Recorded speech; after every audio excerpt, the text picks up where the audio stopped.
I'd been trucking for nearly 15 years when it happened. It was 2017, and I was driving through the Mojave Desert on a night that felt like it was swallowing me whole. My headlights were almost useless. They'd been dim for so long that I hardly noticed until there was nothing but pitch black around me.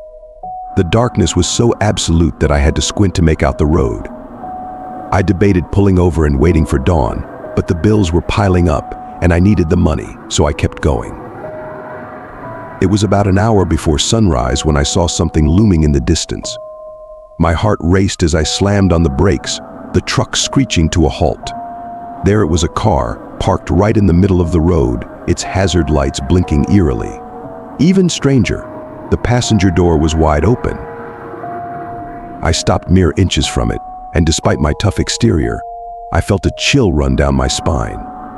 Curiosity outweighed my fear, so I decided to check it out, thinking someone might need a jump or some other kind of help.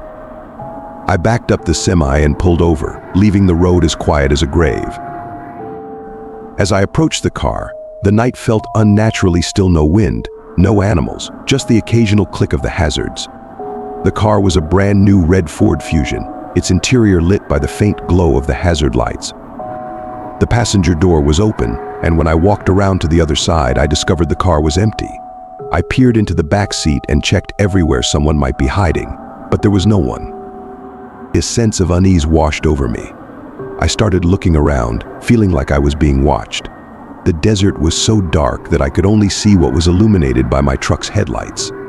I decided to investigate further. Inside the car, everything seemed normal. Keys in the ignition, engine off. I walked to the trunk, thinking I might as well see what was inside. It was locked, but I unlocked it and tried to open it through the back seat. To my surprise, it opened. Inside, I found 3 garbage bags and a rope tying the trunk shut. I glanced over my shoulder. The coast seemed clear. Then it happened. A gunshot exploded in the night, the loudest sound I'd ever heard. I ducked, threw the keys onto the front seat, and scrambled back into my truck. As I climbed in, I heard a gruff voice yelling in the distance, "Hey, hey, hey!" It was getting closer. I jumped into the semi and started it, cursing as the engine stalled. When I finally pulled away, I saw him. A short, burly man with red hair, dressed in overalls and high boots.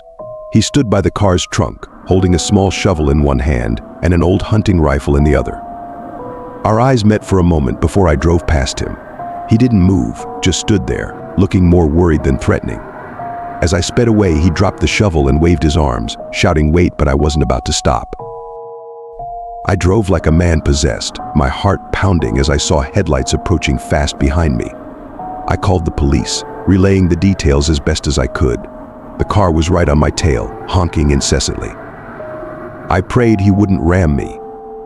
After 15 minutes of this nightmarish chase, the car swerved off the road and disappeared into the desert when police lights finally flashed ahead.